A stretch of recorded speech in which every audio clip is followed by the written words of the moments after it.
you're reacting with anxiety with more anxiety, you're reacting to negative thoughts with more negative thoughts. And it's literally like you're taking a shovel, digging it into the ground and digging a deeper hole and literally stepping into it.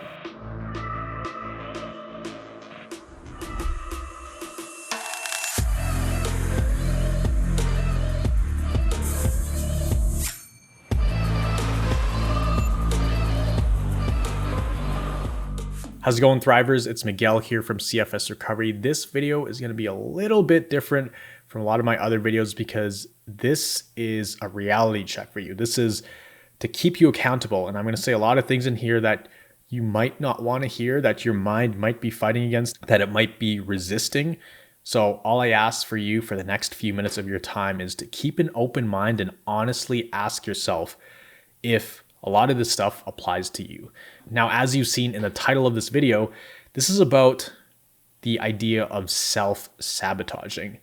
Are you self-sabotaging yourself without even knowing it? And if you are, I get it, right? I was in your shoes for many years. I was sick for about 4.5 years. All I saw was things through a negative lens. There were windows of time where I would have realizations about my life and I would let go a lot of the ego. It was more like an ego death, but at the same time, it was very, very hard and like extremely difficult, almost impossible to see any kind of light in my situation. And I myself, I was sabotaging my recovery without even knowing it. Now, having recovered, having been through that whole process, having gone through the trials and tribulations and come out the other side, being able to share this with you guys, if I look back, I can see a lot of times where I was definitely sabotaging my recovery.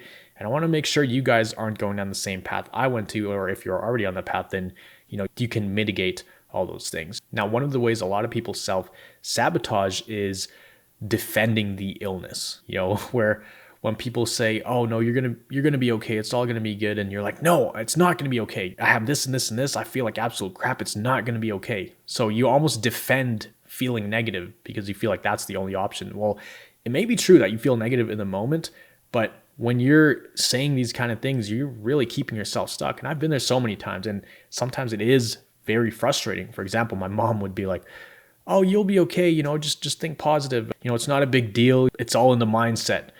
Which now I know a lot of it is in the mindset, but there's science that goes into that, right? It's not as simple as like, oh, think more positive, right?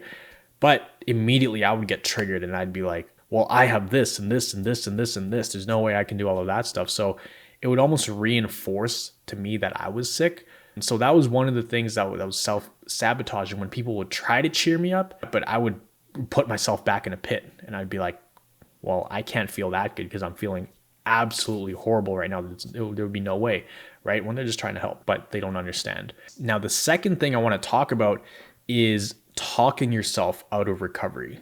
Now, what does that look like, right? Let's say you're making progress. You feel decent for 2 days, 3 days, 4 days, maybe even 5 days, right? You're able to do a little bit more. You're going outside, you're enjoying the sun or reading more books or whatever it is that you do that it's done to expand activity. Let's say you're doing great, right? All of a sudden, you feel a bunch of symptoms. You start to feel way more fatigued. Maybe you feel some heart palpitations. You start to have some slight headaches, a bit of brain fog. And all of a sudden, something clicks inside. Something shifts where you go from feeling like you're on top of the world or feeling like you're actually gaining traction to feeling like all the progress you made has been lost. And this is the language you start talking to yourself in. I completely blew it. I have to start off at square one again. I wasted all my time and energy. I'm never going to get better. This isn't working. When in reality, adjustment periods are expected. If you've been on my channel long enough, then you know how much I talk about adjustment periods and crashes and dealing with symptoms and not riding this emotional roller coaster and zooming out of the big picture. All those videos I talk about, and you can find a lot of them up here. But you'll be making decent progress. You'll get sidetracked a little bit where you hit a wall, or maybe you go backwards a little bit, or you feel worse, and you will literally talk yourself out of recovery. You will talk away all your progress because you'll panic and you'll go into the fear mode, which it makes sense to a certain degree, and I get it. If the initial reaction to all of your symptoms is feeling super negative, It's completely normal. Maybe you'll feel it for a few hours, maybe you'll feel it for a day. But it's when you continue with that negative self-talk on day 2, day 3, 4, 5, 6, 7, that's when it's kind of on you, right? It's kind of on you because you are self-sabotaging. You're literally digging yourself a deeper pit than it needs to be. You're reacting with anxiety with more anxiety. You're reacting to negative thoughts with more negative thoughts. And it's literally like you're taking a shovel, digging it into the ground and digging a deeper hole and literally stepping into it, right? And I've seen it a lot, and in certain times in my recovery, I would feel the exact same way because, of course, if you're dealing with this for a long time and, it's frustrating and you can't find any way out, you're going to feel like there's no hope, right? But the thing is, when you understand the science of what's going on, when you realize that recovery is never going to be a straight line up, that recovery is like improve, one step back, improve, maybe 2 steps back, improve, 1 step back, right? When you realize that it's completely normal to do that, you have a lot less of this negative self-talk because you anticipate that things aren't always going to go smoothly. They're not always going to go your way, right? The nervous system will do what the nervous system was trained to do, right? It's been programmed for thousands and thousands of years that if there is too much stimulus, it will trigger a bunch of symptoms. But we forget that a lot of the times and we think, oh, it's all my fault. I screwed up. I did way too much. I shouldn't have done this, shouldn't have done that. I should have stayed home, right? And then we get into this psychological hole, this emotional hole that we pretty much dig ourselves into, to the point where what should have been like a 1 or 2 day adjustment period is now 1 to 2 weeks. And so now we just like lengthen the time that it takes to recover.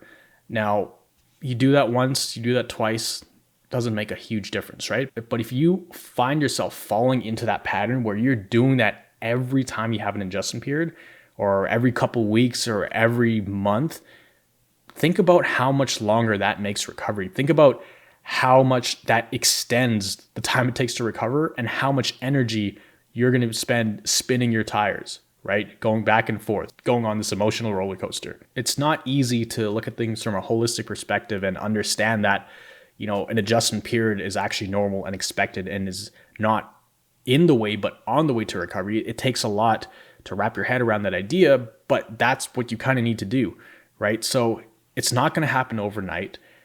You're not going to have no worries about your symptoms and all of that, right? But you can improve and mitigate the negative situations, the setbacks, the symptoms, and all of those things. And the more you can mitigate them, the better you are in bouncing back, right? Because if we sit in all those emotions and get lost in that cycle, then that's the easiest way to get on that downward spiral and have a lot of regress versus progress. So this is just a reminder to be aware of the self-talk, especially when things start to go off track, right? We don't want it to go off the rails because once they go off the rails, it's a lot harder to get it back on track. It's not impossible. It just takes a lot more work, right? A lot more work, which I had to do many, many times over. And I'll tell you right now, I guarantee you there will be times where the trains may go off the rails, right? In terms of mindset and things like that. But don't worry, mitigate that negative self-talk. Don't talk yourself out of recovery. That's huge. I'm going to repeat that. Do not talk yourself out of recovery, which is what a lot of people do. I've had people messaging me on YouTube or Instagram or wherever, on Facebook, with the same questions from like 3 months ago and 4 months ago and 6 months ago. So no matter what, I could tell you all this stuff, but it's useless. It's literally useless if you don't apply it. I'm not saying you have to see an overnight change, but you need to actually put these things into practice or else all these videos are useless, right?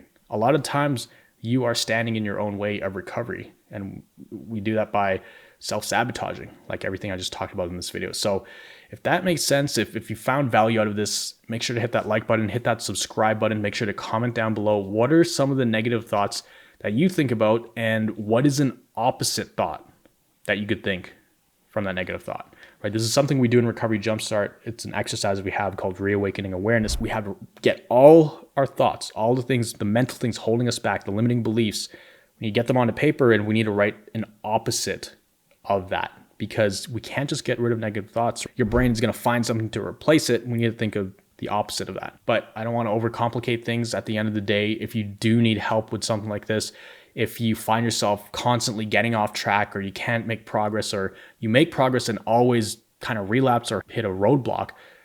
That's why I created something like Recovery Jumpstart, so I can be a lot more hands-on, and you're in a closed small group of people where everybody just pulling each other up, right? That's what it's for. If you want to go fast, go alone. If you want to go far, go together. That was a famous quote. Can't remember exactly who it was from, but if you wanted to check out the program, we do it by application only. I'll leave it in the link below. You can apply, you have to fill out a questionnaire, then we'll hop on a call and see if you're a good fit. Now, as always, remember, you are just one mind shift away from living a life with thriving health. I'll see you in the next video.